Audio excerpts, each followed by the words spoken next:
We're live and in living color. Welcome to another fantastic episode of This Week In Reselling, where I have a little help with my friends. Here we'll discuss the highs and lows in reselling and dive into great conversation. We're positive they're going to hear something that's going to help you become a better reseller. I'm your host, Ray, and I am joined with my co-host, Joe with I Flip That with the red glasses. A new look. Kristen special. Kristen. Yeah. And my other co-host, Brendan with Big Time Flips. Brendan? I'd Big Flips. I guess that's my name now. Big Flips. There you go. Yeah. Did I say I said Big Time Flips? Big time. At first you said You're going to say I'd flip that. I did, but I corrected myself. And the official fourth member of the podcast, Kristen, a rural squirrel, is here. Unofficial. Officially unofficial. She comes on when she wants.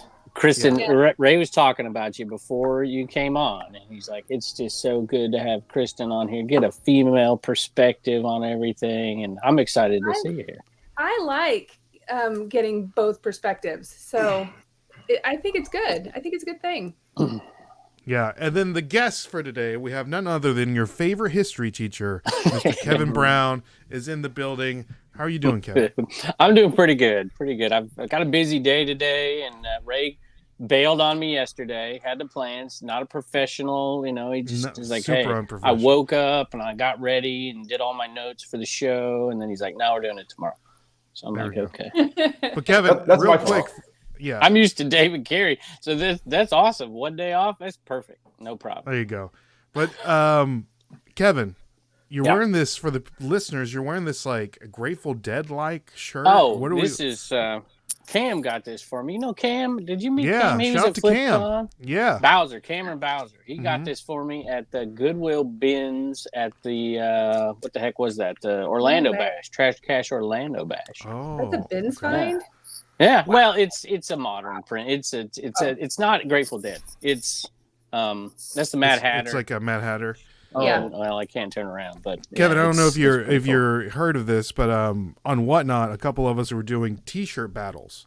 Okay. So we're going up against another person in a T-shirt battle. We're doing 25 T-shirts, and both people show a T-shirt, and then the chat bids, and then whoever wins the bid gets to choose between the T-shirts or whatever. Okay. And so Paul's got a team, and Jen's Multiverse has a team, and a couple other people have a team. So I got to go on Monday, and it came down to the last shirt, and I lost.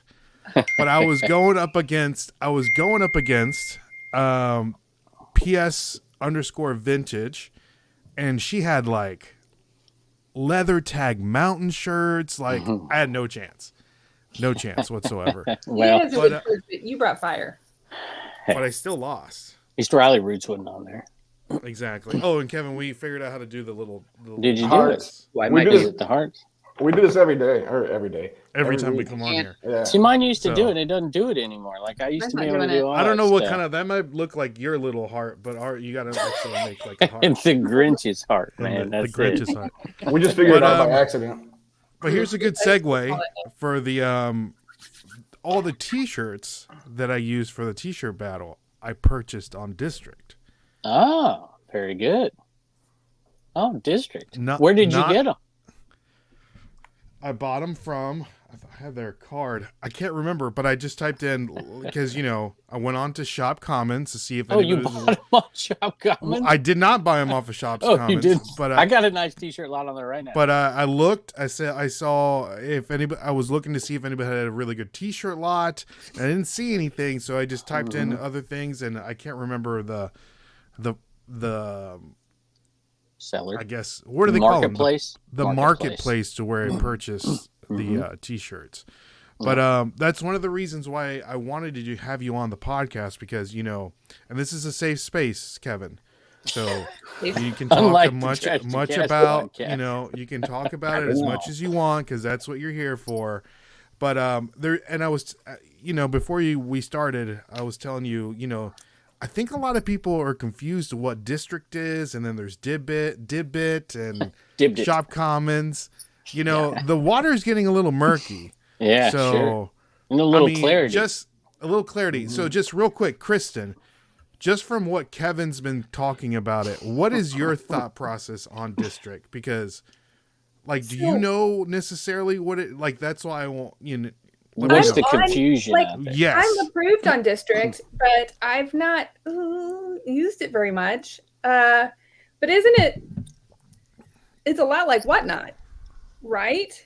Yeah, sorta. This is good. I like this because it's. I like to be somewhat vague when I talk about stuff like this, and there's a couple reasons why, in particular, for district. Why is that? Well, I got a lot to say, so you're opening up a can of worms here. But district, the idea behind. Here's how I usually explain it. Think about district being. Are you familiar with, Kristen? I don't know if you are or not, but with Discord. Yeah, again, I have a Discord. But you don't use it, right? Okay. So that's fine. I don't use it that much either, except for the little podcast group we have. So, and I like those folks over there. So it's like Discord in the fact that that's just communication. It's Discord, right? And you can do different things on there. You can go live, you can do whatever. And you obviously know what a Facebook group is, right? And you're posting your stuff and talking and like, hey, what's this worth? What am I looking for? All that stuff. And so it's like a Facebook group. It's like a Discord. It's like Whatnot. And it's like eBay all rolled into one. It feels very, very social. Yeah, well, I think some of them are more social than others. DibDit is becoming much DIBDIT.com, so you can pronounce it right there, Ray. I think it's better than Antiquity, as Dave and Carrie tell me. So I think that it's unique. And it can be more social.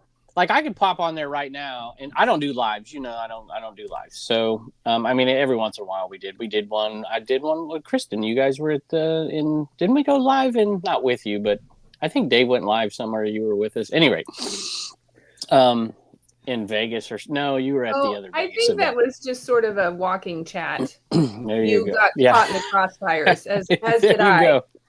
Yeah.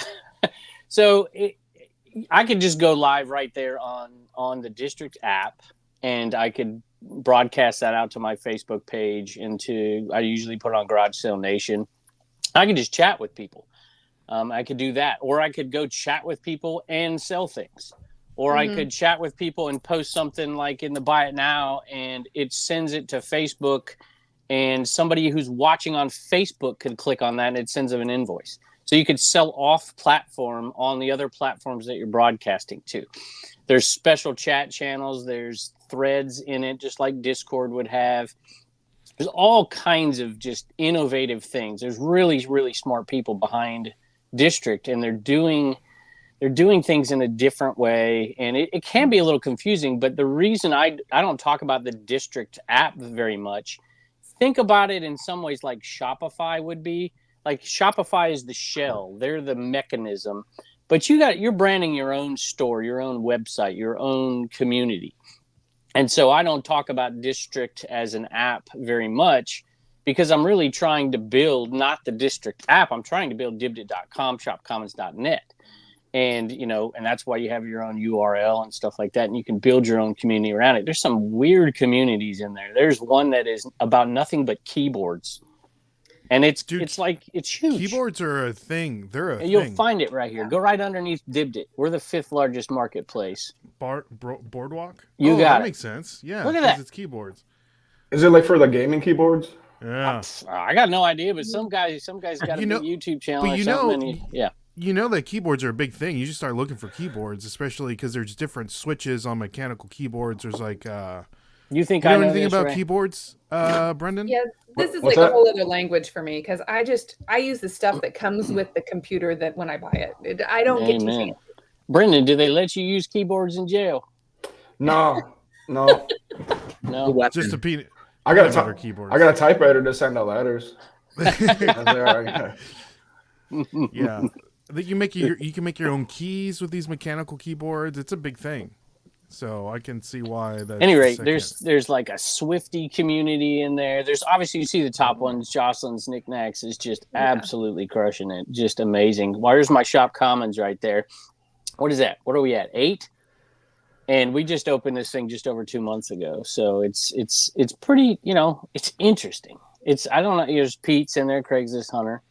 So wait, you're on both Whatnot and on District. Well, I have a few Whatnots scheduled, but every time it comes up to do it, I take it off and put it on Dibdit at this point. Dibdit's grown to the point where I'm doing as well on Dibdit. I am. I'm not saying everybody, but I'm doing as well on But you Dibdit. Built it. Yeah, it took a while. It took losses for a while, to be honest with you. Yeah.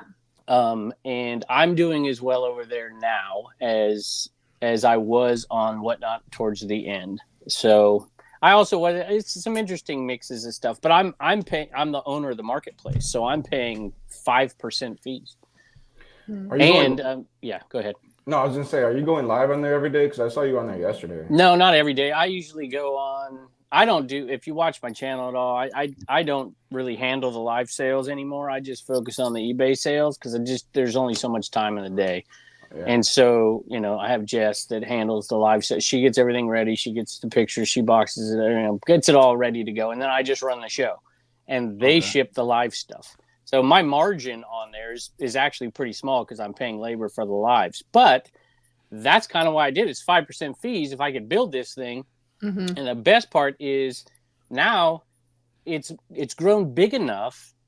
We're just reaching that tipping point where other folks can come over and we can help them. We can provide the audience to them. And it's specific to the niche of kind of pop culture, the stuff that I like to sell.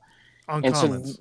And so we've had some folks on there from the beginning that kind of built this with us, Biggs Collectibles and FleaCon and Mojo Dojo, who just looks like I've got an app for him for Shop Commons, and Resell to Ride. I don't want to name everybody because I'll forget somebody and they'll get mad at me, but they're just now getting to the point where it's paying off for them, and they're part of our community here. And Kerry's over there selling now. He's moving to Florida, and that's brought a lot of new people. And so it's been good. I like the idea that we can provide an audience for other people who like those things that we're selling. What are you looking at right now? I see Shop Commons lots in there. Yeah, is that what you're looking at? Commons. Yeah. Okay.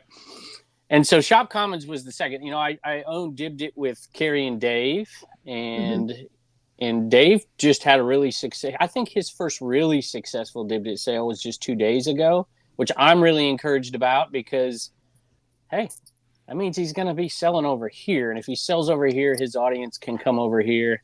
And there's so many advantages. There's so many advantages to it for me because you guys sell on Whatnot. All of you have sold on Whatnot. Brandon, have you sold on Whatnot? No, I mean, I've sold a couple things in the marketplace, but I don't remember done a show. And Joe, you haven't either, right? Nope, I have done. Okay. You have done so? Yeah, that's right. You have. That's right. You used to do, all the time. That's right. So there's advantages to me other than the 5%. What are the fees over there on Whatnot, Ray? Is it 12, 13, something like that? It comes out to roughly a little under 13%. Okay. 30 cent per transaction really can eat up a lot of the if you're doing $2 items, it kills it, right? I have a great video explaining that on my YouTube channel. Go check it out, Nashville Flippers. So for me, we can do 5%, but the shipping can be wonky too. But you're doing 5%, right? You get 5% fee. I get 5%. So other sellers if Joe signs up, what does he get? What is the percentage? Well, if he gets the friends and family deal, he might get 8%, but 10% and 95% of the sellers over there are selling at 10%. We made the decision. I'm being pretty open. I usually am. We made the decision early on that if we get people to help us, like people like Resell to Ride, and she's been over there, pushing it, and she's even made how-to videos for us and stuff. Go check her out on the YouTube channel. Resell to Ride. And so she sells at a little bit of a discount. We got Biggs Collectibles who organizes raid trains and stuff, and he sells at a discount. But it's 10% for people to sell over there. And then, of course, I get 1.6% of every sale that they do. Every sale. And Kerry does and Dave does. Except for they don't get that on my sales, right? What about on Commons? On Commons, I am the specific. I'm the only owner of Commons. But Commons is a unique website. It's designed. This is the space that I thought was missing for a while. And Ray, you said something earlier before we got on. I want to touch on later because of what's going on Whatnot. And you feel, I don't know if you want to say this out loud. No, I'm saying it. We've talked about it before. On the being pushed out a little bit. I didn't watch Archie's episode. Sorry, Archie. I'll watch it after this. You don't need to. Just a lot of butt talk. It's like jacking over that on the trash to catch. But that is a reseller to reseller wholesale marketplace. And so if you're selling from reseller to reseller, there's got the you gotta keep it cheap. So over there, I just made the decision. I may be the only marketplace on there. It's 8%, and it may increase. I said at the beginning, it may go to 10% next year for people that haven't already signed up and are selling. Do you just depending on the mix? So the owner of the shop marketplace sets the percentage of what the fees the owner are? can sell. The owner can set the marketplace fee. Well, sort of. I mean, you got to pay for the backbone, right? District has got the mechanism and everything, so their take is 5%. Okay. So it's a matter of, like, I didn't want Dave and Carrie to whine if I started my own thing. So they're selling at 5%. I don't make any money off of Dave and Carrie. All right. So, Uncle Steve, he's friends and family. I gotta cut him a slight discount, but you guys, but it's 8% because, hey, if you're selling from reseller to reseller, and then that reseller is supposed to take that lot and piece it out, you got to keep these costs down. I'm like, how are we going to do this and make it work? So it's 3% on top of the 5%, which I would get to 3%. So it's 8%. It's 8%. So that's what we're looking at. And it's basically right now a static marketplace. Most of the sales on Dibdit are coming live. We get sales, a couple a day or something, static sales over there. Let's just like marketplace would be on Whatnot. Yeah, on Dibdit. So but on Commons is more static sales. For now, it is. For now. Instead of live selling like Whatnot or what have you. Can you imagine bringing a lot? And it's going to be a live selling site. It's going to be. I'm determined to make it, but it's going to be a controlled one because I would hate to ask somebody to bring a lot of stuff on and sell it live. And, it's $300 worth of individual sales on eBay and they get like $8, right? So I just don't want people to fail. So I want to create it. I want to grow it and create a system where the people that are coming on there and putting their own, sweat equity into it are making some money. And so I want to limit the risk, amount of live sales. Every time you go on a new platform, that's the risk. Like on Whatnot, there's in the beginning, you're going to lose money because you're trying to build that audience to be able to. But you don't have to. Brick and mortar, it'd be the same way. You'd lose a little the first year. It's true, but it's also a risk. I mean, I got social media everywhere, right? So my big fear in this was, well, I've said this before, somebody doing I bought this lot off of, whatever on Kevin's marketplace, and it was supposed to be worth $400, and I got it, and it was stained, and I could only get $100 out of it, whatever. So there's a social media risk to this for me, and I'm like, well, so how do I guard against it? So we did a few things. You put pictures on your static listings, but you got to put a video on your static listing too. Your voice is on there. You're talking. You don't have to have your face on there. Show the items and whatever. So people don't really have an excuse. Hey, you bought the dumb thing and, do your research before you buy it kind of thing. And it also allows me to get to know the sellers a little bit. I hear their voice. I see what they're doing. And I keep tabs on this thing. I keep tabs on the sellers. There's a lot of lots on there that I'm like, dude, I'm not buying. Nobody's buying that. Are you kidding me? There's no margin in there. I know, right? And so that's tough. But we've sold, it's been crazy. It's blown my mind. This is a relatively small marketplace, y'all. I mean, look at it, right? My Whatnot's bigger than that. Yeah, there's 2,000 members. Almost 3. Almost 3,000 317 sellers. Which and only probably 100 of those people have listed something. Most of the sales are coming from the people who it fits perfectly. So if you're a storage unit buyer and you're buying a massive storage unit and you got to flip your money. You got to get it quick, right? So you come across a box full of X and you want to sell it quick. You don't want to part it out and store all this stuff and whatever. I mean, I've seen people who literally take the video from the storage unit that they're doing it and post it, and it's sold in the same day. And yeah, you're taking it way, way less. It's kind of the idea of the people that want to sell on Whatnot to clear stuff out quickly, except for they don't want to go on Whatnot. They don't want their face. They don't want the time. They don't want to post it. And so it gives them an option to sell in bulk quickly for a low dollar, pass it on to somebody who lives in, northern New York and can't find anything in the wintertime or something, and they can sell it. We've seen tons of people who sell in antique booths, who sell at flea markets, who do pop-up shops, like what you just talked about, Ray. I have no doubt there are Whatnot buyers buying off of Shop Commons. Oh, for sure. Those listings, especially because it's so small right now. Somebody, and you can't see the solds. Somebody this morning, I was kind of ticked off. They sold 15 brand new Keen, and was it Kavu? Is that the brand? Yeah. Kristen, you probably know that one, right? Yeah, with the bear. Brand new hats. Oh, really? I think it was. Not shoes. No, hats, brand new in the plastic.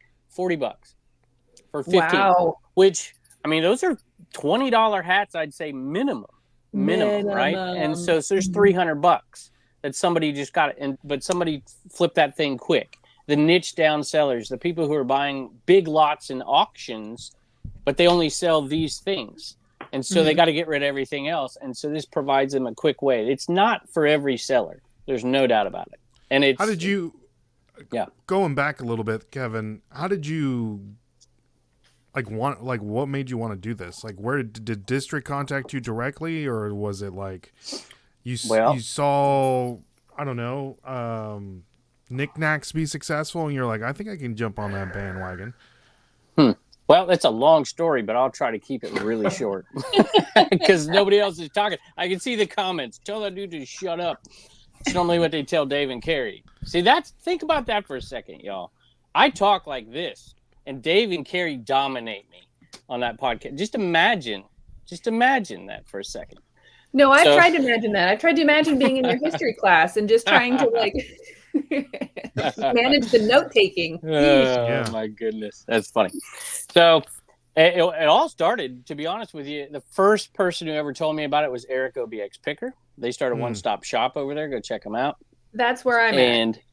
And I had, and I'm like, I vaguely remember a message from somebody. You know how you get stuff in your email all the time. Yeah. And I went back and looked at this email, and they tried to get me a long time ago. And I just ignored the email because it got too much going on, right? And then I got a message. It was Pete, Craigslist Hunter. Hey, this is because when we did, were any of you, excuse me, Brennan, you were at the last Cincinnati event with John Cincinnati Picker? Okay, you were there. Yeah. And we did the Whatnot from the trailer, right? Yeah. You remember that? Yeah. Pete was there. What's going on with that trailer anyways? Is it just parked in, like in a Walmart parking lot right now? No, right now it's behind my shed.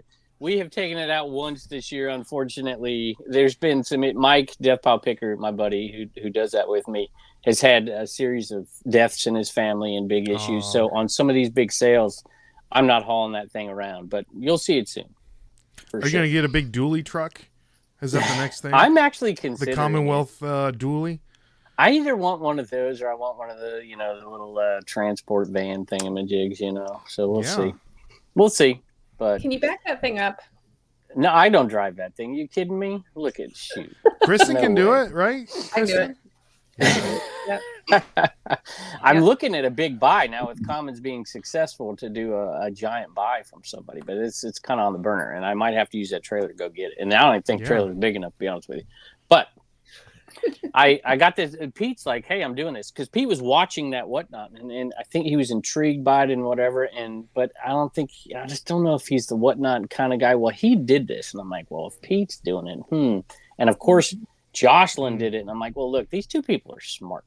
And I started to dig in and research a little bit, but I don't have time. I just simply don't have time. You got to start paying people if you're going to start expanding into all this. I mean, I'm posting 5 full links a week. I post probably 40 things a week on social media all over all platforms. It's time consuming. Why don't you just create a Commonwealth content creation business and then hire people to do your content creation? It's expensive. And then you can have people make content for other people. You could get a VA that'll do it too. Yeah, I know. I have an editor, but I like it's different because some things work and some things don't. And when I do them, it matches everything else that I do, and there's an appeal to it. But any rate, Pete did it, Jocelyn did it. I'm like, these people aren't dumb. These people are smart people. And you're investing because I did stuff for Whatnot. I did ads for Whatnot, for goodness sake. I drove people over there. I did all that stuff, and you're building something that you can benefit from. But at some point, your audience gets tapped out, right? You bring your audience. You can't bring your audience 4 times. Once you brought your audience, you brought it, right? You got to grow your audience if you want to bring any more, and it becomes a lot of pressure and I'm like, it's not easy. So I'm like, you know what? If I'm going to do this and invest my social media capital, I'm going to do it for me. I'm going to do it for my family. I'm going to do it for my community. And you could do that on Whatnot, with the raid trains and all that you guys do over there. That's, you're helping each other out. But in this, you're literally helping those people who are selling in your market. And I know I'm interrupting you, Kevin. Isn't that like... You can...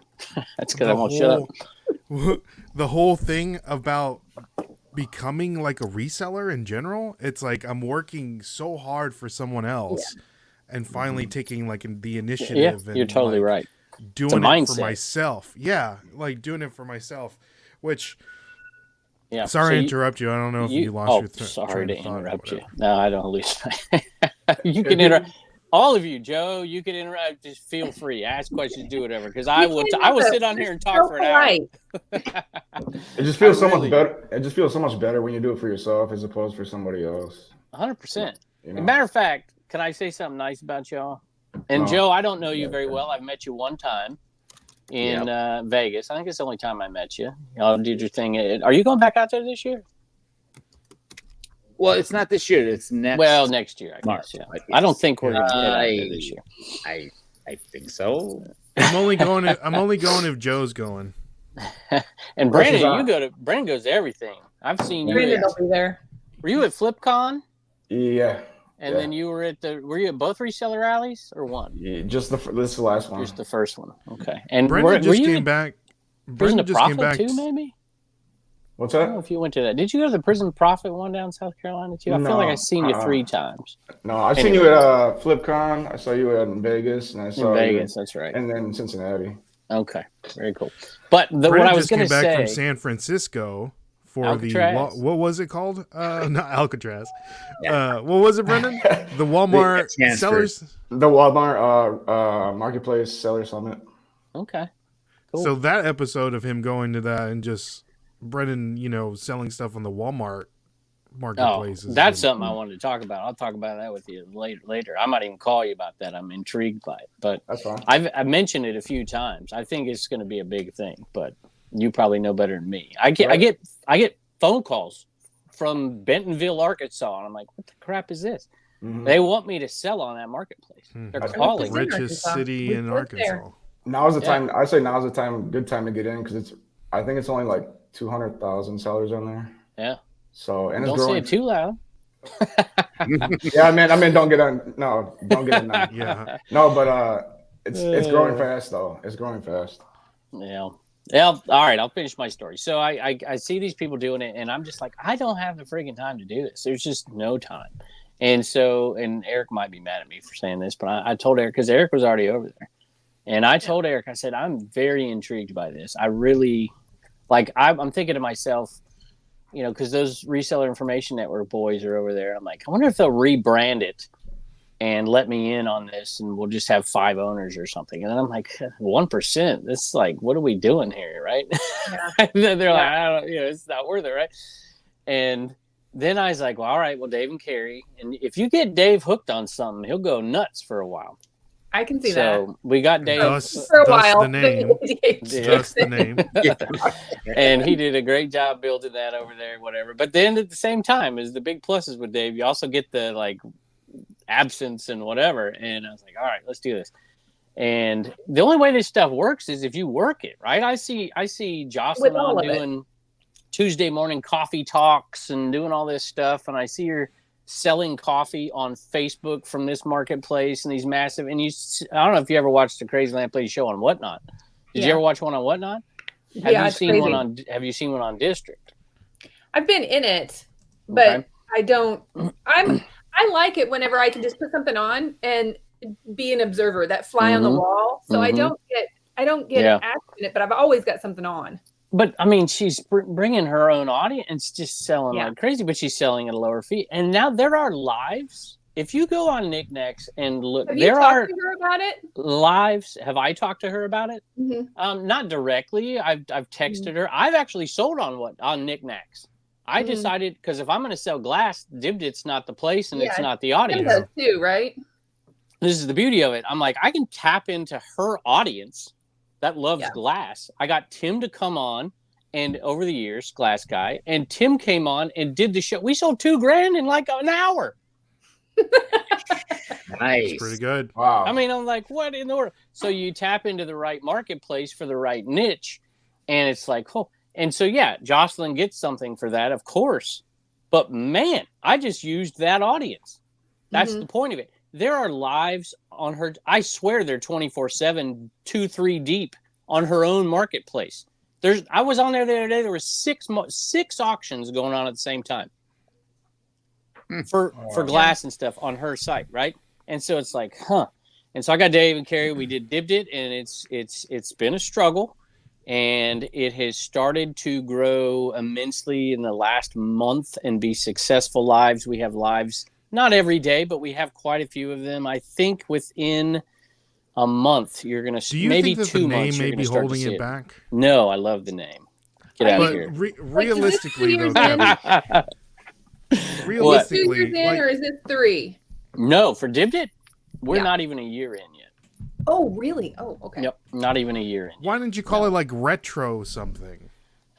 So like look, it's like in you the want name. to know the truth. This was a struggle, and it's funny because we were struggling with the branding of it because I think that niching down is the right way to do this. Right? I don't think an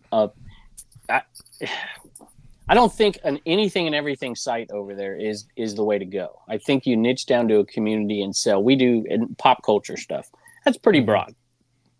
And so, how do you come up with that? Well, one of the features is you can post a listing, say, on Instagram. And you can just put, like, I got a listing, and I'll share it to Instagram, and I'll just say, hey, type dibs in the comments. And if you type dibs in the comments, they get sent an invoice for it immediately. And they buy it. Okay? And I've used that many, many times. And most of the time I use it, it sells. And it's all back-ended, right? You don't have to deal with the PayPal and the messages and the whatever. And it's 5%, and it's all, you ship it all out. So coming up with a name, the big criticism at the time was this is all .net, and what a joke. It's not, district.net and knickknacks.net and whatever. So we got in our minds at the time we needed a .com. Well, if you've ever tried to find a .com, it is not easy. It is not easy. They're all taken. They're all bought. Brendan bought them all. Yeah. My brother actually buys .coms and then sells them to people. I'm like, we're not paying $5,000 for a .com. So to come up with a .com was a little hard. So Dibdit is what we came up with. It's why I did shopcommons.net. I'm like, I'm not going through this rigmarole again. But, there's a lot of weird company names out there, if you think about it, that actually work. And, you say it enough, people stop thinking that's a stupid name or that's a weird name, and they start to get it. So I think it's a good name, but it is hard to say it, DIBDIT, dibs, like you got dibs on something. Because that was the idea, right? Yeah. If you wanted, type in dibs. You got dibs on that. You need to create a whole marketing campaign. You know what? Like, I got dibs, and then they're like, go to dibdit.net, and different people doing it. So it's like, y'all know the Hustle Bee. You know the Hustle Bee, right? And I saw that ad, and I actually put it in my last Flipper video where eBay, they did an ad. They got this young girl on there and talking Valley language and stuff, and it was kind of cute. But eBay started doing ads. I'm like, man, we should do a competition, and people make up Dibdit ads for us. And we could run them on our shows as commercials. We could put it in the middle of the Trash to Cash podcast. We could do whatever. We could. I know somebody that's really good at making ads. There you go. I think we do a contest, and if you win it, you get $1,000 or something, Dave's money or something like that. There we go. So it's been fun and it's been hard. And I'm just really excited that it's finally working because I was a teacher, like you said, and so when I was a teacher, you got to say something 7 times before any kid's going to remember anything, right? And so it's the whole Reagan, don't forget to get your sticker at commonwealthpicker.com, right? You got to inundate people. And then you get them to come over, and some of those old buyers they used to have on Whatnot. I never went on Whatnot and said, "Hey, I'm selling over on this side." I see people do that. That is bush league, in my opinion. Cringe. I just don't like it, and so I never did any of that garbage. But I use my social media to do it, and I do it. I try to do it in a way that's not, people get sick and tired of it. But at some point, if you're going to do something, you got to promote it. And that's why I've been doing this tour. I've been on a bunch of podcasts. So I appreciate y'all letting me on. Yeah. Speaking of promoting, the junket. Speaking of promoting, we do want to give the shout out to the sponsor of the podcast, our good friends over at My Reseller Genie, the number one accounting software solution for all resellers. Maybe they'll do a little bit of DibDit integration here in the future. I got to spend Paul and Faith. I had dinner with Paul and Faith last Wednesday. I saw a little shout post. out to them. I got to talk to Faith about the new little My Reseller Genie baby boy coming. So shout out to them. And so if you want to try My Reseller Genie, use the code NashvilleFlippers and you'll get 15% off your first month. But real quick, Mr. Brown, I have a question. So let's talk about District as a company itself, right? So we have District, and then we have Mr. Brown with two different marketplaces to sell on, right? What? Actually, I have three. Three. What's the third one? Mulligan's Golf Shop. Mulligan's Golf Shop. Okay. You can't say that either. Mulligan. English is my second language. I just sold a hat there today, actually. So. Well, here, let me stop you because I know you got the question. Well, let me make this point. Let me make this point right quick. What is stopping somebody that is selling on Mulligan's Golf Shop, that is selling on Dibbit.net, that is selling on Commons, to create their own marketplace? Absolutely nothing. And reap the benefits of getting that percentage from every sale. Absolutely nothing, except it ain't easy. Yeah. Wow. How are you going to bring the audience? I mean, I guess if you work hard enough, they could bring it. Door-to-door flyers. It has to be a specific person to do it. Look, they can make it. Yeah, absolutely. So there's different, it's the whole idea of Whatnot, people that bring a social media audience are going to do better. Yeah. You bring an audience, you're going to do Kristen, better. Now, there are ways. Go ahead. I don't know that I agree with. About ready to make. I was about ready to make the other point. So go ahead. Yeah, I think if you build anything on any platform, no matter what it is, where you're at, you're going to build a following. And if you don't do social media, like I cannot stand Facebook. I don't have a following on Facebook. So you have to build it on Whatnot. It's where you put your efforts. So I don't think you have to have a social media presence. You totally don't have to. You can have other things in place. I think it helped you because you have a much bigger social media platform than most of us. So it probably helped, but. Yeah, and I totally agree with you 100%. There are ways to do it, but you got to be strategic about it, right? You've all the raid trains and the groups of people and the whatever that you build it, and you have to bring the consistent merchandise, and you have to take the loss for a long time to build your audience. I mean, there's all kinds of things that go into it to build it. On District, if you're going it alone, it's actually harder. Because the mechanism in District is not to feed from the other marketplaces to that marketplace. And it is in Whatnot. Your show pops up and you're in a category and whatever. There's no mechanism inside of District to feed Knickknack's audience to Dibdit. There's no mechanism in there. They're standalone marketplaces. And so you literally have to build your own marketplace. It is not easy. Hey, I've got 469,000 followers on my Facebook page, and look at the size of Dibdit. It's not easy to bring that and to get people to transfer over and to do those things. So the answer to your question is absolutely nothing, Ray. You can do that, and people can do that. I've seen it many, many times. People try, and they fail at it, and that's my answer. It is not. If I'm on Commons and I'm selling all this stuff, and I'm like, man, I know that every time I sell something, Mr. Brown's pockets get thicker. So I'm like, maybe I need to start doing it, and then just go from there. So I would say this. Here's like, how is this any different? How is this any different from, this is like a new age, Arbonne and Mary Kay and, Herbalife and Amway. No, it's not. It's not. Look, it's the same. Think about eBay. How's that any different than eBay? eBay owns the marketplace. They get the fee. That's true. Right. But we can't, we can't pull in other people to sell under our name. See Correct. What I mean? So you're right. But eBay is the name, and we all sell under eBay's name. Mm-hmm. Right. But so you're Dibdib's the name, and then you're under Dibdib, and then we're all under you. So you got it. Yeah.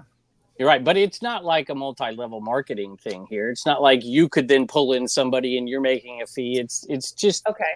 It's just what it is.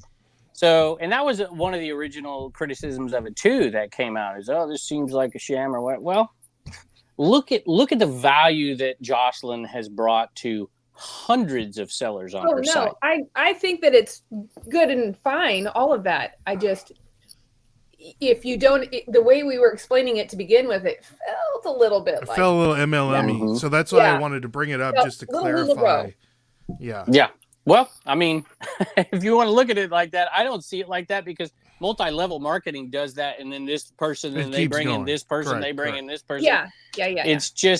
It's a partnership essentially between district and they go after creators. I mean, let's just face it, right? Because that's where the audience is. Think about Whatnot did. Whatnot did the exact same thing. Yeah. So instead of, just to be honest, Whatnot comes to Joe Creator and says, hey, you come and sell over here. You're going to sell at our fees. Yeah, there you go. You're going to sell at our fees, but you've got a big audience. So we're going to give you $1,000 to put a 1-minute ad in your video.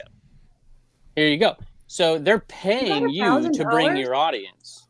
You probably got way more. You get $1,000. So you pay, or in district's play is, all right, Mr. Brown, here you go. You come over here. We're not going to give you a dime. It's your marketplace.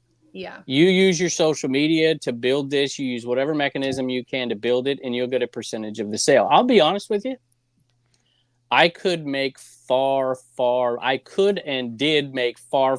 money just running ads for other companies. I don't want to. I would rather build something for myself with the people. I mean, I've done this with Shop Commons. Y'all know Chernock's Connection. You reseller information there. Those boys are on there. They're selling like crazy over there. That's my group, right? My people, Death Pile Picker and Rod, Dave, Carrie even selling stuff like crazy. So it's like, I'd much rather do that and not be a 1 minute. I hate doing 1 minute ads for companies that are, and they make you say certain words and whatever. It's like, dude, it gets a little annoying. Don't get me wrong. I've done it, and I will continue to do it if the money's right and I like the product. But like Upside, I think I ran one on my picker video today. I use the Upside app. I do whatever. My Reseller Genie. They don't pay me. They don't pay me a paycheck to run an ad. It's all affiliate based and stuff like that. Ray, you do it, and Kristen, you have one with them, and I like that feel better. It feels less pitchy to me, and people might complain about it or do whatever. But hey, I don't care. There's my little Rolo printer right here. I use it. I've used it for 5 years. Whatever. Go to jadens.com, use the code RAY14 and get 14%. Squirrel Squad. Or Squirrel Squad, I was going to say, yeah. What was that? Squirrel Squad. Was that your code for Jadens? Oh, I saw your ad on that. How's that doing for you, if you don't mind me asking? Let's just air all the laundry here. You doing okay? You getting some clicks? Yeah, it does really well. But I like my printer, but I show it in my videos too. This is I'm printing it. It's you're not trying to shove it in people's throats. You're just like, but I really like my printer. So, and I really like the discount. I have a little cheat sheet over here, and I make sure I don't shout out more than 2 things a video. Oh, I don't care. I use them, so I'm just going to shout them. Jaden's just reached out to us, and I'm in the process of making a Whatnot video of all the things that you need to be a successful Whatnot seller. And it's going to be because a lot of people don't know about thermal printers. I know, it blows my mind. They don't know. They don't know which one to get too, and everybody has one that they like. They're all the same. But don't forget I think Jaden's might be the best one. I think so. Don't forget to include your Yaropack polymailers too, though. That's right. Hey, That's right. Here you go. I got something for you. And this is part of the, because I never got to the actual why did I do Shop Commons and whatever. Yeah. But part of it was it's reseller. So I did Shop Commons because the target audience is resellers, and that's what my audience is for the most part. Dibdit's a harder pull because Ray's not coming over to Dibdit to buy a Garfield plush. Maybe. He's just not. I would. Right? I would. But Ray might come over to look for a lot of T-shirts to sell on whatnot for a whatever, right? So my audience, they are resellers. It's an easier pull for me. If I'm trying to market Dibdit. Is your audience golfers? Great. Well, that was point. just, Great that's point. a project. That's a project. Are you a golfer? To be working on. I play a little bit of golf. Yeah, I beat Harry Tornado every once in a while. Yeah. No, I'm kidding. No, I play maybe 4 or 5 times a year max, but I do. I used to play quite a bit. The Titleist has, but Kristen, are you a golfer? No, I feel like you would make a great golfer. I know. I would like to golf. I just, it's an expensive sport to get into. It is an expensive sport. There's no doubt about it. Yeah, we're into pickleball right now, to be honest. Oh, I like it. I like pickleball paddles. You found a pickleball paddle at the Benz here when you came to Nashville, right, Joe? Yep, I did. Did you sell it? Sold it within 2 weeks, I think. Yeah. Maybe I got one in Orlando at the Bins. I got $80 for that thing. They're expensive. Yeah, mine was, it was like, a little more than that or something. But yeah. I sold my first pickleball paddle about a month ago. $5 into 50. Boom. Yeah. I had no idea they played with wiffle balls, though. I had no idea. It's weird. It is weird. I've been an advocate for a charity reseller golf tournament to raise money for a few charities for a while. But I think that, which by the way, it might be happening. Little heads up. Is it Best Ball? Yeah, exactly.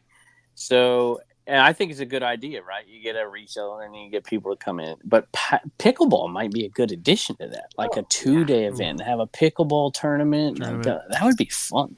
That's not a bad idea. Call me when you're ready for the volleyball. All right. Volleyball. There you go. That's right. Hey, I'll do the volleyball. I like volleyball. Actually, a softball tournament would be super fun. We did a kickball tournament at our church not too long ago. Big mistake. Did not stretch. It was rough. My knees were rough. Do you miss being on the field? Do you miss coaching at all? That's a tough question. I loved coaching. I love baseball. I love the strategy of it. I love the preparation for it. I love the kids. But man, when you get tough years where it's down, I hate to lose. I hate it. I couldn't sleep. I couldn't so in that sense, it's freed my mind to be able to pursue other things that I enjoy that are less stressful. So you played, of course, but then you coached for a long time too. You coached 27. Wow, I coached 21. I'm a loser. Yeah, I did it for just a little while. I played from 5 to 22, and then coached from 22 to 40 something. Yeah. Just think that I'll say, just think you didn't lose, you just didn't win. Yeah, it's tough to deal with failure sometimes. Did you see, I know that Nick Saban just retired, but did you see the transformation from his office from what it looked like before to what it looks like now with the new head coach? It's like night and day. Like I might if I can pull it up, I'll show you. But Kevin, real quick. So what is District doing to get the word out besides nothing? Their individual marketplaces, because I mean, listen, come on, and like Whatnot's out there in this. They got boots on the ground. They're in every convention. All right, look at that. They got merch. I mean, we need to get some customer acquisitions up in here. First of all, District is what started way later, right? This is, I mean, Whatnot's been around how many years now? I don't really know. 3, I think, right? Okay, 4. So I think probably 4. Yeah, maybe. Is my guess. Maybe even more. I did a show in 21 and I was late to the game. But so how did Whatnot grow? They went to individual categories, and then they started to get not just reseller creators, we tend to think of, who's the, I don't know, who's the first, was it Harry Tornado, the first one? I don't know. Who was the first big one, right? And so they did that to get those folks over there and to encourage the sellers to get there. But then they started going out and getting social media people. I mean, you see some funky names coming in there selling stuff that are like celebrities, and they got Gary V just had his big V Friends show. Well, When was that, Joe? Last Wednesday? Last Thursday? Wednesday, yeah. Yeah. So you get these creators to bring their audiences, and not just creators that are resellers, but creators to bring their audiences. And so, but they're paying them, and they're paying them a lot. Mm-hmm. And then once they're tapped out and they brought their audience, the payments go down and then they disappear. Okay. The play that a district is making, by the way, like I said, there's smart folks over there. I mean, we're talking like the Snapchat folks. Okay. We're talking people that know what the heck they're doing for district or for whatnot. For district. There's some smart people behind it, but their strategy is, and I don't want to speak out of turn here, but I've spoke to all. Their strategy is low cost ownership to the marketplace. And so the long term, I think you're going to continue to see it. I think you're going to see bigger names start. I mean, think about Whatnot. I don't know Jocelyn's, so I don't ever want to speak for her, but I can only imagine. And I don't know, maybe she didn't get a dime, but I can only imagine how much value there was to Whatnot to get her to bring her audience there. It's a massive audience. Yeah. And so she now has brought it to herself at they took a huge hit. But if she was over there selling, holy moly. I mean, she's selling massive quantities. Does she still sell on Whatnot? I don't know. I'm looking her up. No, she does not. At all. Does not. And why would you? Would you? Right? I don't know that I'll ever do a Whatnot. I probably will if somebody wants me to do a raid train, help them out, do something. I'll probably go back on there and do it. I don't have any animosity. I think they're brilliant. I think it's a great idea. Yeah. I don't hate Whatnot at all. I think they're very smart in what they do. But at some point, I would like to retire. And, How old the paycheck are you right now, I might Kevin? get, I'm 47. Oh, you're young. I was going to say 23.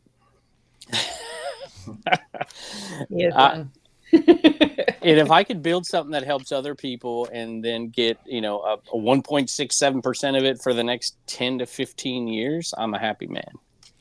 So but you got to bring value. What if it dies? That's what I'm saying. Like, what if I think you just move on to the next thing? No. Well, eBay's been going to die for how long? That's true. Every year. I mean, yeah. There's just so many opportunities with it. Let me give you a picture here, right? So I put these. What did I do with them? I was selling these little physical picture, or is black it like light, these little black light keychains, and my daughter put stickers on and whatever. And I posted those when I was doing my live show on Dibdit. I just brought it to the stage. It got sent out to Garage Sale Nation and to Facebook. I sold 47 of them off site. Wow, that's not bad. Okay, and how much a piece? $4.99. What do you got in them? $1.67. Okay. A piece? Well, I got to pay Reagan to do. I mean, I'm not making any money on it. Reagan gets a percentage, and when we do that, that's charity stuff. But it's still fun. It's still exciting. Well, the reach is impressive. So. Yeah, it's you can't do that on one. I did a sale. I could think about this. I did a sale the other day, and I had a guest on, and they just pop on, and I sell something, they sell something. I sell something, they sell something. I sell. So somebody has no audience, and they just come on with me in front of whatever audience, and they're selling their stuff with me. Back and forth. Me and Carrie did it. We had 200 some people in there. How? It was a battle, right? Well, no, it wasn't a battle at all. Wasn't a battle at all. You took turns. We just took turns. So, like, for example, like when you're doing that, and there's two people selling at one time, is one person going live and then another person going live, but then it split screens, and then if it sells on Carrie's, Carrie gets paid. If it sells on yours, you get paid. Yeah. So if I'm on there and I'm selling, Carrie's up in a box in the corner. And when I'm done selling, you tap Carrie, and Carrie becomes big, and I go up in the corner. And you buy from Carrie, it goes to his account, he ships it out. You buy from me, it goes to my account, I ship it out. Got it. And the other huge advantage is you could sell for days. So I did 3 shows. I typically do 1 a week, but I did 3 shows, and then I popped on somebody else's. I'm like, hey, can I pop on your show and sell? And they're like, sweet. And then I boosted the show and brought more people into them. Mm-hmm. And so I sold on 4 separate shows, 3 of my shows, and then sold whatever. And it combined shipping for all 4 of those days, and then I shipped it all out on Friday. That's nice. Oh, yeah, that is nice. And so so you sell the first thing, it's like $5.95 shipping, and then anything else you buy, it's a quarter, 50 cents, $1, whatever you want to put on it for progressive. And so if you get somebody buys 40 things, they're paying an extra. They might cost them $40, but you got 40 things. You control the shipping. I can ship on Pirate Ship. I can ship FedEx, UPS, Medium Mail. I can ship any way I want. That's nice. And I can ship on District. I mean, you can do it either way. So there's so many advantages. What does shipping look like when you ship off on, like, the buyer is paying? Well, I guess so, because the buyer's paying for it. You could do free shipping. You could say, like, if I'm selling this coffee mug, I'd put it out there for, I don't know, $6 or something shipping. And then after you bought that, if you want to buy this thing, this would be $1 extra, right? And you could do it over days, and then you can ship however you want, whenever. Well, yeah, you can ship whenever you want. There's not even a 2-day thing. You better ship it out, or people get ticked. But yeah. I tell people, I'm like, I ship my orders on District on Fridays, like once a week. Yeah, once. And you can even do it between districts. If I sell something on Dibdit and sell something on Commons, I can combine them. If I sell something on Knickknacks, that's nice. I can combine them. That's my favorite part so far. Complete control over shipping, and I make money. You can't make money on shipping on Whatnot. Impossible. Yeah. Right? Can't make it. You can only lose it. You can lose it. You can only lose it. it. So when I started calculating this in my mind, I'm like, okay, let's say I'm making, I might do it. Maybe somebody did buy 40 things and they paid $40 to ship it, and it cost me $27. I could send out a refund or whatever, but they know the cost. I might if they ask for it, right? But I'm making. So when you start calculating all of those things in, I'm literally paying like 30% of the fees I was paying on Whatnot. If you calculate the shipping making money part of it versus the losing money part of it, there's so many. And imagine doing glass. Imagine selling a swung vase with Jocelyn. You could do FedEx, UPS. So much money. There's a lot of fees. And so lowering those fees and getting cost effective, because, we all complain about eBay and, fees and whatever, but they're even under the gun right now, y'all. There's 8%, right? So if you're going to sell a lot, because you can sell lots on eBay if you want. But the beauty of Shop Commons is it's searchable for resale. You just go on there and people browse and just look for stuff they can resell, right? You don't do that on eBay. You got to look things up. It's like Facebook Marketplace. You got it. Yeah. So people go. I have the same sellers buy. The same people buy like 5 things a day on there, right? So you can browse it, but the fees are effectively at 8% plus the fees are only on the purchase of the item, not on the shipping cost. Nice. That's awesome. So as opposed to eBay. So if you calculate that in, the fees for some people are a third of eBay. Yeah. So there's a lot of advantages. I know I'm filibustering here, but I'm hopefully I'm giving you the picture of the long-term benefit. That's a great question, or that's a great point, because even on Whatnot, because there's a final value fee on the percentage of the fees, which includes the taxes and the shipping. So you're saying on District, it's just for whatever the item sold. Well, there is a processing fee like there is everywhere. What is it? Normally 2.9% processing. I think that's right. Isn't that what most of them are? So there is that too. But you can effectively sell, and there's no promotion. I did institute something I imagine I'll take some heat for, and it was to control the live selling. Because it's so successful with the static selling that I just don't want to bring in just anybody to sell live. I had some guy on there, and no offense if you're listening, but I was approving everybody to sell live on Shop Commons. I don't know. What did he show? Probably not. He sold a belt, one belt. I'm like, dude, this is a wholesale marketplace here. We're not selling one belt. We're selling 50 belts, right? And so it was a really good belt. Yeah. And so I removed everybody from live selling, and I'm like, hey, you want to sell live, you're going to have to subscribe, and it's for whatever a month and whatever. And I'm sure I'll take some heat for it, but it's to protect you've got to keep integrity. If your name is behind it, you need to be able to have control over that. I get that. I understand that. And if people don't like it, then yeah, it's hard because I'm on there. I'm spending hours and hours and hours on there. Trust me, I could make more money making an ad for somebody, but I believe in this, not just for me, but for other people. There are so many. I knew this, and you guys know this. You're resellers. I know, Kristen, you come across lots of stuff, and it's like, do I really want to list Kristen just sold like 74 pieces of plush yesterday. Yes, you did.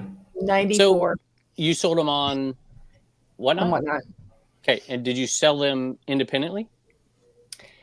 What do you mean? Like one at a time? Yeah. Okay. So I had a buddy. This was one of the things that really got me going to do this, because I had a buddy who sold on Whatnot. He lives down the road. He does cleanouts, house cleanouts. Yeah. And a lot of it he just don't want to deal with. He gets too much at one time, so he's got to get rid of it quick and then focus on little things and then get the next one. And you know how it is. Yeah. So he would go on Whatnot, and he's like, I got to get rid of it. And he's posting this stuff. Eric's over there. He's like, I love when he goes live because I buy these jackets for $2 and sell them for $50 all day long, right? I'm like, dude, I was like, how long did it take you to set that show up, to run that show, and how much did you make? And he gave me his numbers. Like, so you made, what, $4 an hour? Ooh. I'm like, how would this site work for you? And I set him up with it, and I got it over there. And instead of running all these clothes, he just put them all in a big box, put a price on it, sold it, but just did a video of it, posted it, sold it, made far more money than he would selling them individually because he didn't have an audience on Whatnot. He didn't want to do Whatnot. Yeah. And it's gone that day.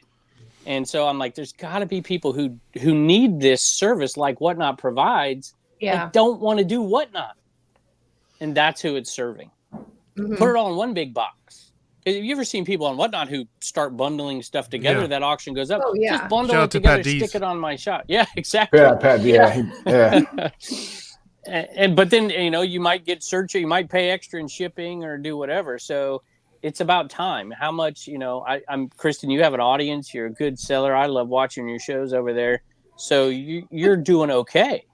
But if Joe Schmo gets on there, sorry, Joe, I got to stop doing that, Joe. That's okay. Joe Schmo. Joe Schmo. You guys had Dan in Demand on here, and Dan's the same way. He's like, you calculate this stuff off, and he's like, I like it, it's fun, but I'm not making any money doing it. Oh yeah. Dan's not making any money. Dan's personality is perfect for Whatnot. It's just that I feel like he has to bring better stuff.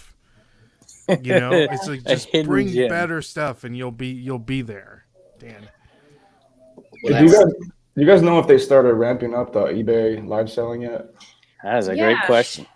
That thing's like dead in the water. I don't even know what's going on with that. Oh, what is her name? Anna, the girl that interviewed the eBay guy on at Boss. She's doing one. Is it today? It's all denim or something. Yeah, I know who you're talking about. Ken's, but right there on the podcast. Is that Anna? Is that the one you're talking about? On Ken's podcast, yes. Yeah. I can't think of her eBay name or her Whatnot name, but she's super awesome, by the way. She's a very cool girl. I've met up with her before and we've picked together, but I can't think of her Instagram name right now. But she's helping them promote that, but she's also a speaker at eBay Open. So she's got the in, and I think she's probably helping a lot with their, getting it started, getting it set up, getting it established. So they got a long way to go, and they've got the power to do it. It's just like, wow, how hasn't it happened already? And it may be, Whatnot's a monster. And when, I believe, and here's the deal. I don't think District is ever going to be a monster. I think there will be marketplaces that become monsters inside of this app. That's why I say you got to think about it like Shopify /eBay /Whatnot /Discord /Facebook group. Yeah. It's all of those things. Mm-hmm. I mean, I communicate with people in there every day. I've got it right here sitting in front of me, and it is truly a little network of people And it just grows and grows and grows because it has all of those aspects to it. Nothing is like it. Nothing. Now, Whatnot, I think, is trying. The marketplace over there on Whatnot has grown too. Have you guys made any marketplace sales? Yeah. Just a few. Even Brandon's made some marketplace sales, and he doesn't do any live selling on it. I've only made like 2 sales though, and I can't even remember when the last one was because it was so long ago. Well, so, I was gonna say I got with Vendu. Shout out Vendu. You can list it on there, and it takes like 15 seconds. So I always put everything on there, but I don't sell anything on there. Yeah. And we are Shop Commons already in 2 months is the highest selling static sale marketplace. What's the percentage on District that static versus live setting? I think it just depends on the website. Like Dibdit, it's 95% live selling on Dibdit, and I still probably the maybe 90% on Commons. Yeah, well, we don't sell anything live yet, but we're going to. Because of the old Gucci belt. It's a good belt for everybody. But and here's the beauty, I think, on Commons. Like a lot of times people don't have maybe it's not a perfect fit for you to be a seller, but maybe you want to get, like, I hate shoes. You all hear me talk about it all the time. I hate shoes. I decided, I'm like, I need to get rid of I've got 5 bins of shoes. I'm like, I'm gonna go through here and I'm gonna make one giant bin of shoes. And I'm going to sell it all on Commons in a day. And that's exactly what I did. But I'm thinking maybe somebody wants to go. Maybe I go live for 2 hours. And anybody who's able to sell live, just pop on and sell one lot with me. Sell one lot of X that you just came across. When I went to the 127 sale, when Commons had already started, I started thinking differently. There was a box full of phone cords. All brand new in the package, the little phone cords that go out like this, and you got to clean them, all that stuff. But vintage phone cords, and they sell for like $9 plus shipping. And I'm like, there's 25 of them. Like, do I really want to do that? They take up space. They're in a little box. I'm like, I'll buy them for $15. I'll sell them for $40 the next day, and boom, gone. So it opened up my mind to increasing what I'm picking for the purpose of that site. Yeah. Maybe it's sold to a phone guy who fixes phones and sells them for top dollar. Yeah. Because he didn't have to clean the cord. He just unplugs it and sticks the new cord in the little black phone. I don't know. Who knows? What Amazon sellers are buying over there? Because I don't sell on Amazon, so I'm not picking up a box full of 800 CDs, right? But an Amazon seller who are selling CDs over on Amazon. So I'm like, oh, yeah, I'll give you $20 for your 100 CDs right there that are all rock. Sure. And then I post them over on Commons for $50. An Amazon seller picks them up, sends them all into Amazon, and makes 300. And I just made 30. There's so many little ways that I think it works for people. So you're finding yourself sourcing differently now too, then. Totally. And niching down a little bit more, because it's like, okay, I'll go pick up shoes, and I might pick up 5 pairs of shoes, and they'll sit there forever and whatever. And now they're not going to sit there. I might pull the pair of boots that sells for 180 and sell it. Oh, for sure. But if they're selling for 40, they're all going in a box, and they're going out the door for $8 a piece because I paid $2. What does your picker audience think about that? Or have they been exposed to it as much? So they're just now getting exposed to it. Yeah. Okay. Go ahead, Ray. It's always a tough. Go ahead. It's interesting because we're all making content about reselling, right? But especially you, Mr. Brown. There's a point to where we are expanding our mindsets to find different opportunities to make money, like you're saying, like District or whatever. But then it becomes unrelatable to the audience that is watching that content. 100%. It's 100%. like, you heard the criticism. I'm here to watch Kevin pick up ashtray. I don't want to see him pick up 1,000 pieces of phone cord. You want to see the Tupperware. Right. Yeah, I want to see the pickle holders. That's all I want, So,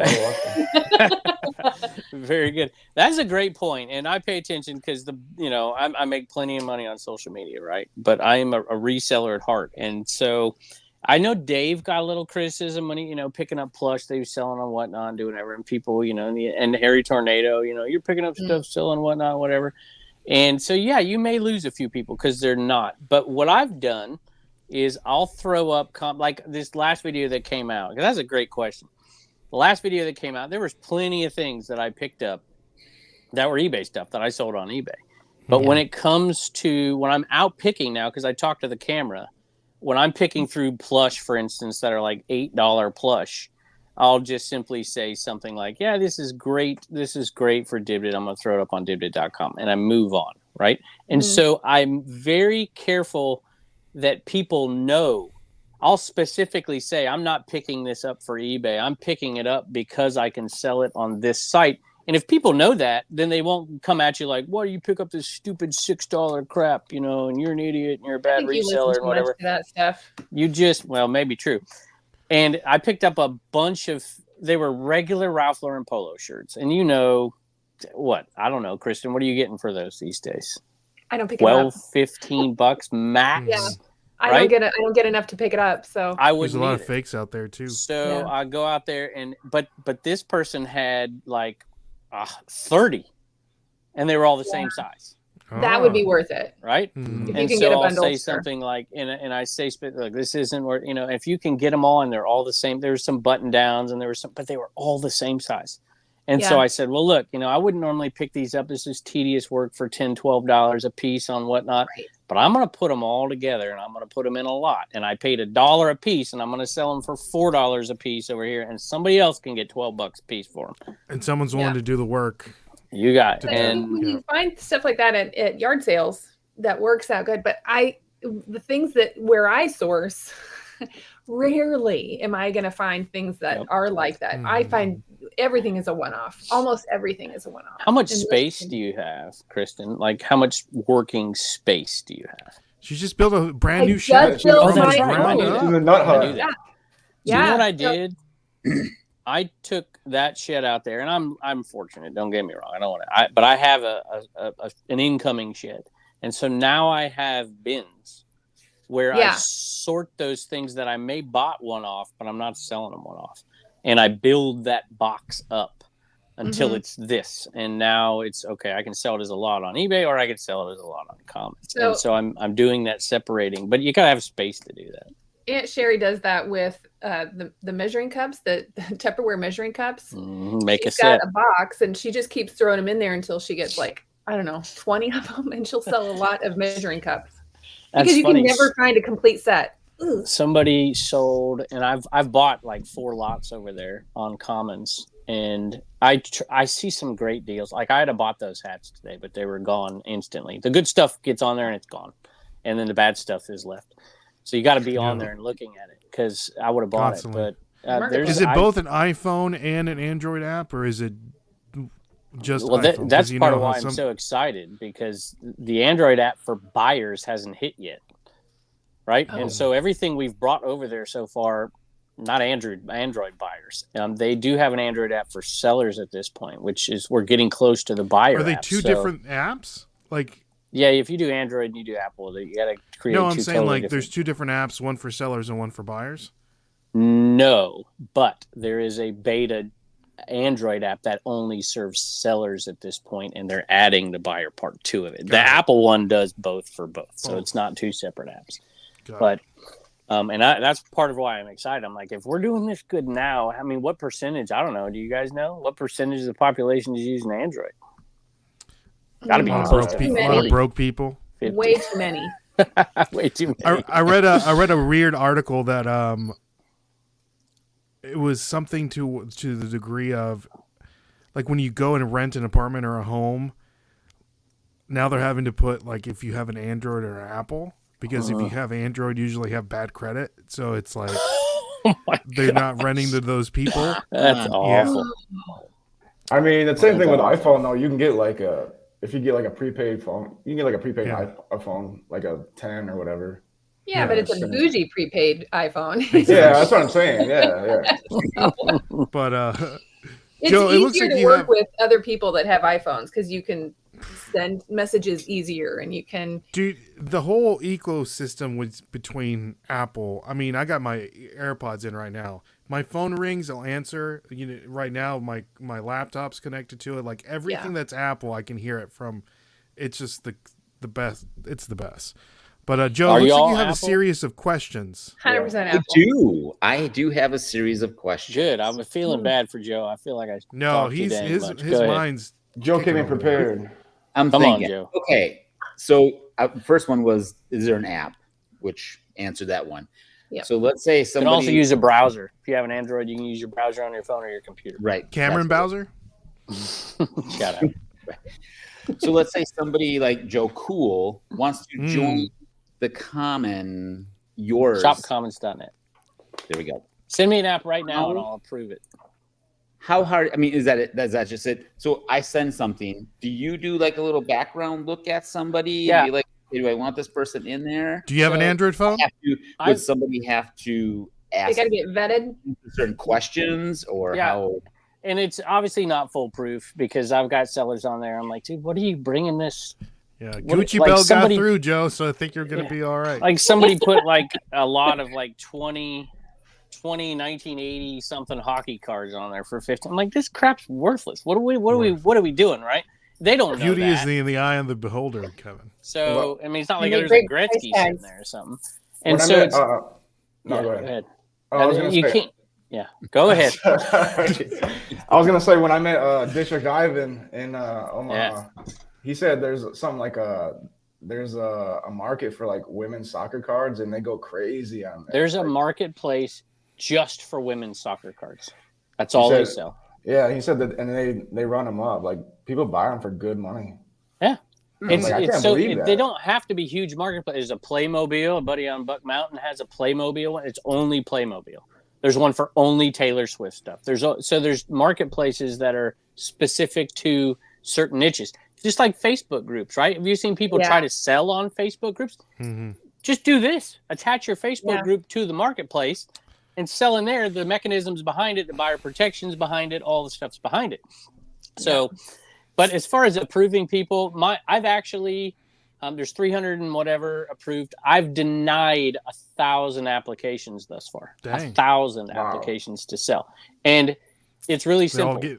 So if you're listening out there, if you've already applied, then you'll probably get rejected because if you don't state that you've read through the entire community guidelines, I did a video on Garage Sale Nation that explained the point of this. This isn't to bring stuff where you're trying to get top dollar. This is quick sale stuff that you're trying to get gone and leave a margin for somebody, not necessarily an eBay buyer. Might be an antique booth buyer.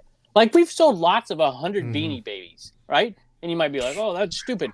Well, listen, if you sell a lot of 100 Beanie Babies for $20 to somebody who has an antique booth, they're going to make some money on it, right? Because they put $2 on them or whatever. Yeah.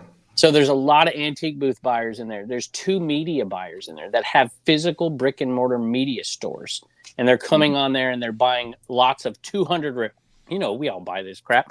I buy 200 records and I'm like, I don't want to do this. I might pull 5 and do them. And like, here, whatever, take them. And somebody puts that in their media shop. So there's all kinds of a different buyer base on there. I think it's intriguing. Joe, what else you got, brother? I know I cut you off again. How many other markets are there in district? Lots, hundreds. There are markets weeded down to like the California Angel, or the Anaheim Angels, the Nashville, or the Tennessee, the Nashville Flippers, right? So there's all kinds of them, but most of them aren't effective and aren't working because they don't have an audience. And so if you're niche down, you don't need a huge audience, right? If you're doing Playmobil and you're a Playmobil fan and there's 200 people in there buying and selling from each other, cool, right? Or there's bricks, there's Lego. There's a Lego one there for you, Ray. There's different stuff. They go crazy. I don't understand it. There was one on market on one night yesterday. It sold for $2,000, $2,500, $2,000 minifig yesterday. Oh, minifig? A minifig. Wow. Do you know what it was? Was it the only one I can think of would be a Star Wars? It's a green thing. Boba Fett. CC Boba. Yep. Look at Ray. Look at Ray. Ray knows. Wow. I know. I got a screenshot of it because everybody was like, "What? $2,000?" I'll show you this. There's always something. Ray's like, I got 5 of them right now. I got all these. Yeah, right. Marketplace not too long ago. Look at that. Yeah, they showed me those. Yeah. No. Hey, they're all. That's ananother thing I've done Ray, is I buy these Lego things, and you buy them in bags, and it's like you don't know if they're complete. I'm like, I'm not putting this. I'm not a Lego guy, right? Yeah. And so now I don't pass them up. I've got a bin in there of these, not in packages, Lego, whatever, and they might even have the insert in there, and I just fill it up, and eventually I'm going to sell that to a Lego person. Mm-hmm. Yeah. Because I'm not dealing. I'm not saying it's complete. I'm not putting it together. I'm not doing whatever. So, Joe, you got anything else for me? Yes. Okay. So you can be in multiple different markets, right? I can't just be stuck with you. So here's a Lego one. Stuck with me. Jeez, you're killing me. I'm just saying. This is the other beauty of it here. So it's not like you're on that team and you can't move to a different team. All in one app. Get traded. Well, you have to get approved to sell in different marketplaces. So all in one app. And so I might go on there and I'll be like, okay, I'm listing a swung vase or I'm listing this thing right here. And so if I go to list this thing, it's all on the same app, and I just toggle to which marketplace I want to put it. I'm going to put that in Knickknacks. I'm not putting that in Dibdib. Yeah. Right? And so you can toggle to the right, but all of it feeds into the same system. So if you sell it here, it's all in one. It's not like you're on different things. It's all, the infrastructure is all built in together. That's what I was wondering if you are. Which is very helpful. On yours, and then I got to go and put it on somebody else. Nope. Yeah. So if you're approved in yours, does it make it easier to get approved into other marketplaces then? Most marketplaces are very easy. Like Dibdib, like I will go in Dibdib and I will basically approve every seller in Dibdib, and I'll send them a message saying, hey, this is a pop culture only, 80s, 90s, whatever, Y2K. This is, pop culture stuff. You're not putting this thing in Dibdib. It doesn't fit our marketplace. Yeah. And I'll just tell them that, and then I'll approve them to sell, and I'll approve them to sell live because it's free. We want everybody selling live on there, and just kind of like go on your own. But Shop Commons is different. You better understand it and then tell me in your application, hey, I watched this video. I read through because in my marketplace, you can only choose one tag, right? If you're selling something in Dibdib, you could put it in the 80s tab, or you could put it in the action figure tab, even though it's not an action figure, but it's Spider-Man. You can put it in the collectors tab so that it would appear and be more marketable to more people because they're searching for different things. In Commons, you choose one tag because if you choose every tag to post it in, then it appears all over the homepage, and you're getting, people who come there are seeing the same item on 6 different lines. It's spammy. And so you got to know that stuff. And so I'm turning people down unless they've said if you want to apply, say you've read through those guidelines and you understand what we're looking for. We're not looking, for this stuff. And I'm turning them down, and I'll say go back, read these, fill this out, tell me what kind of lots you want to bring, and why you think you're a good fit to do reseller to reseller wholesale. If I see that, I'm going to approve you. I might check your link to your eBay store, make sure you're not 92% feedback or something. You're curating. And we've kicked some people off. We've kicked some people off because they bring, I don't know. Gucci this is not a wholesale lot, right? This is not a wholesale lot. Because I don't have, it has to be 15 items because, hey, if you brought 10 starter puffer jackets, that's a lot. If you bring 10 baseball cards, not a lot. Exactly. So, that makes sense. But you can't, and a lot of people get mad at me, but it's for the buyer. If it doesn't work for the buyer, it's not going to work. Yeah. Real quick, you talked about Instagram and Facebook integration with the district. How does that work? So you can hook up, you can go live. Is Twitter on there too? Yeah. You can go live on Facebook, YouTube, Instagram, Twitter, Snap. You can go live on all of them at the same time. Oh, wow. But can you but to be able to purchase, you have to go on the district app platform. Unless somebody brings a buy it now to stage, and it'll say type claim 51 for this item. What do you mean to buy it now to the stage? Okay, so just like in Whatnot, you bring your item is up and running, right? Can you bring a buy it now item up on Whatnot? Yes. Okay, so if you bring that up, it automatically feeds out to those places like Facebook, and it'll say, hey, buy this now, type claim 51. And so you literally type it into Facebook, and they sends them an invoice. So you could be doing a live show, bring something up, pin it, whatever, then somebody not even in your show could buy it because they saw it on Facebook or Instagram? Yes, and it's better than that, because when I go live on Facebook, it does that, but there's only maybe 100 people watching. That video within the next 24 hours will have 10,000 watches. And they can do it 2 days later and buy it from you. You leave them up. Yeah. Mm-hmm. Oh. So there's interesting. I like that. There's a lot of things that are awesome. If you leave it on and you're trying to sell that Spider-Man mug and they go in and watch the video and it's gone, then what? Did they get a message? If it's gone, then they won't get an invoice. But I wouldn't do it. See, that would be a live item, right? If I brought up a one-off item and put it in buy it now, somebody would probably buy it. It would be gone, and then nobody else could get it because it's quantity one. Right. But that's why I brought up those black lights, because there's multi-quantity on there. Yeah. So it just stays up until they're all gone. So I don't know. What really intrigued me was the smart people who were doing it, meaning, creators that were doing it and the smart people behind it. And I'm just a believer in it. And I think we're in a new world. I think you all would agree with this, especially with the Walmart stuff that's going on. The world of here's how you source and this is where you sell is completely changing. Ray brought this up earlier. The whatnot crowd. Why, if you're these big corporations trying to unload stuff, why in the world are you going to unload it to a middleman now? I'm shocked that Goodwill's not 24/7 selling on whatnot. They will be. I mean, they got their own. Because they're selling on their own platform. Yeah, they got their own. You got it. You got it. And so it's going to squeeze some of our sourcing out, and we're starting to see it. So we could fight it and complain about it and whine about it, or we could find a way to combat it or to join it. And I think that's where we're at. Garage sales are still going to be there. But, man, I can think of these thrift stores that aren't Goodwill that are getting more merchandise than they can sell locally. What are they doing with it? They don't have a bins process. They don't have the outlet. They don't have Goodwill, shop Goodwill. What are they doing with all that stuff? Or all these rag houses. You guys know these rag houses, right? And they're selling it off in bulk and whatever, selling it to whatever. Where did they get their stuff is what I want to know, those rag houses. How do they? Yeah, but how did they find that? Clothing bins. So much. Not the bins, clothing bins.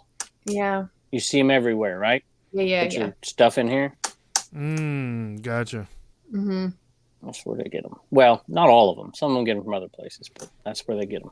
They're hey, there's a lot of, you guys know this, there's a lot of sourcing that is changing quickly. You're starting to see people, hey, I buy out houses. I'm starting to see cars driving around with a magnet stuck on, trying to get the stuff before it gets to Goodwill. They're trying to get it, before the estate sale. I'll help price your estate sale if you let me buy every good thing in here. I mean, dude, for sure. Because there's so much money in this stuff. So it stinks in one way for us traditional sourcers, but what are you going to do? You're going to become one of them? Yeah, I was one of those people. I've done that before, and this is way easier. It's so much work to go clean that stuff out, clean out estates. It's too much work, and then you're stuck with a lot of stuff. But if you have different outlet, like I'm going to do, I may do a $25,000 buy to sell it all on Commons because I know I can sell it in a month. Yeah. Right? Because it's all boxes of stuff. Yeah. And exactly. You don't have to pay for storage for 8 years. Right. So, but do you want to deal with furniture? Do you want to deal with all the other stuff and whatever? I don't know. Some people have that time. Some people have time. It's gotta be so much that you don't too. Like you were saying. It's what you want to deal with. If you don't feel like doing it, if it doesn't resonate with you, you're gonna mess with it. So Joe, what? And I'm sorry if I don't remember. I remember the episode. I was very intrigued, by the way, with your paintball story and your former life and all that stuff, doing the paintball. What are you doing right now? Do you have another job right now? I deliver pizzas at Domino's. That's what it was. I remembered it was your side hustle. Joe runs the store pretty much. I'm just side hustles. That's all I am, I think. Somebody asked me if I go back to teaching. I'm like, nope, I'd deliver and I'd resell. Right. It's just the freedom is just too much worth it. Brendan, what about you're doing full time, right? Yeah, I'm like that's why I did Walmart because like you said, like it's changing so much and like and I don't have the opportunities around me like to be, like I don't have any Amazon like stores to pick from. It's all like pallet stores or like shelf pulls and stuff. I don't know how to deal with that stuff. So and what I just think you're gonna see less and less of it. I think because why not? I mean, Ray, these people are going on there and selling themselves. Right? They're not I don't blame them. Dependent on the Amazon thing anymore. Why have the middleman reseller, right? So you got to become an option that makes money for people, and you got to get those connections. And I know so many people, and they'd kill me if I told them. I choose not to do that because of the relatable thing, right? Yeah. Because it's just, plus it's not fun. I like hunting, just like you. What is fun? Yeah. Right. And maybe selling couches all the time is not fun. There you go. No, absolutely not. Well, Mr. Brown, thank you so much for coming on. Give me 1 second. I never got to tell you because I want to say something nice about you guys. Because it was something I just came to mind last night. Because all of you guys, and Ray, I've known you for a while, and Kristen, I've known you for a while. And believe it or not, this is actually what attracts me to Dave and Carrie too. There is a joy that you guys have. There's a contentment. There's two kinds of different hustlers. There's people that hustle because they have some empty spot, some lack of confidence, something to prove. And then there's people that have contentment and joy. And you can tell that you guys are those people and you love to share and give to each other and help other people out. And that's why I came on this podcast. So to have people that have contentment in life and still have massive ambition is a rarity, and this group's got it. So there's my nice little thing I wanted to say about y'all, because I can't say that about everybody. But I've known these two for a while, and Brendan, I lost my speaker, and I've met both of you guys, but I feel that in all of you guys, and I appreciate you letting me come on and filibuster and delete all the comments below that just told me to shut up. Well, you know what? I'll go after him, Kevin. If you have any more questions about District, please put them down in the comments, and we'll try to answer those to the best of our ability, because we try to answer all the questions that we had and ask Kevin, but there might be some questions that you guys have that need to be answered, because it's a new thing coming up, which I like some of the majority Options of the directions. Exactly. Options are good. And to find the right thing for the right people, right? I don't want people to go do this if it's not right for them. And Reseller Information Network's a great place. They've just been selling over there longer than anybody. They have answers if you want to check them out on Tuesday mornings too. And subscribe to this channel and watch this podcast. Yeah. That's right. Tell him, Kevin. There you go. Kevin's like, that'll be $300. We'll give it to you in Pogs. Yeah, all right. Legos. So, but guys, thank you all so much for Kevin. Thank you so much for coming on the podcast. We do greatly appreciate it. And thank you all so much, everybody here, for watching, listening, subscribing. Appreciate you. Shout out to my reseller Genie. So, like always, my name is Ray. I'm Brendan. I'm Brendan. Big Time Flips. I'm stealing everybody. I'm not even gonna talk. We work on that. There you go. And we'll catch you guys on the flip side. See y'all. God bless. Peace.